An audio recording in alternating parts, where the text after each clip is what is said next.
केंद्रात 2014 मध्ये आलेल्या मोदी सरकारनं पाकिस्तान विरोधात अत्यंत कडक भूमिका घेतली। पाकिस्तानला धडा शिकवण्यासाठी केंद्र सरकार पाकिस्तानात जाऊन सर्जिकल स्ट्राईक केला, पण सगळ्या स्तरातून मोठं कौतुक झालं। पाकिस्तानवर केलेल्या या सर्जिकल स्ट्राईक नंतर पाकिस्तानच्या कारवायांना वचक बसेल अशी अपेक्षा होती, पण माहिती अधिकारातून जी आकडेवारी समोर आली आहे ती अत्यंत धक्कादायक आहे।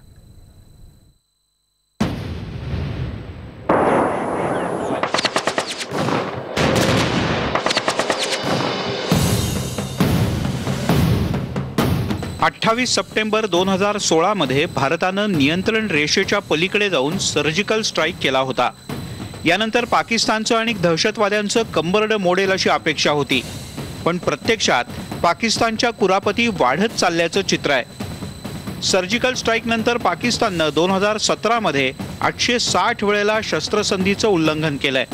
गेल्या 3 वर्षात या घटनांमध्ये तब्बल 200 पटींनी वाढ झाली आणि ही सगळी माहिती उघड झाली माहितीच्या अधिकारात। जर आपण 17 आणि 18 जर कंपेअर केलं तर जवळपास 150 ते 200% सीज फायर व्हायलेशन वाढलेले आहेत। यामध्ये आपण रोज ऐकतो की सीज फायर व्हायलेशनमध्ये भारतीय जवान शहीद होतात, तिथल्या राहणाऱ्या लोकांचं प्रॉपर्टीचं नुकसान होतं, त्यांना जीव गमवावा लागतो। म्हणजे ह्याचा अर्थ असा दिसतो की सर्जिकल स्ट्राईक केलं ते चांगल्यासाठी केलं, पण तशी ती धास्ती जी आहे पाकिस्तानच्या आर्मीला किंवा सीज फायर व्हायलेशन करणाऱ्या लोकांना तशी काही झाली नाहीये। खरं तर मोदी सरकार सत्तेवर येण्याआधी पाकिस्ताननं केलेल्या शस्त्रसंधी उल्लंघनाच्या घटना कमी होत्या, पण नरेंद्र मोदी सत्तेवर आल्यानंतर त्यात वाढ झाल्याचं चित्र आहे।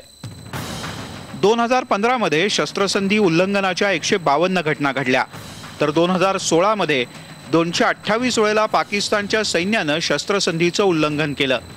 2017 मध्ये हाच आकडा सप्टेंबर महिन्यात सर्जिकल स्ट्राईक केल्यानंतर 880 वर पोहोचला, तर 2018च्या एप्रिल महिन्यापर्यंतच शस्त्रसंधीच्या उल्लंघनाचा आकडा 666 वर जाऊन पोहोचला आहे।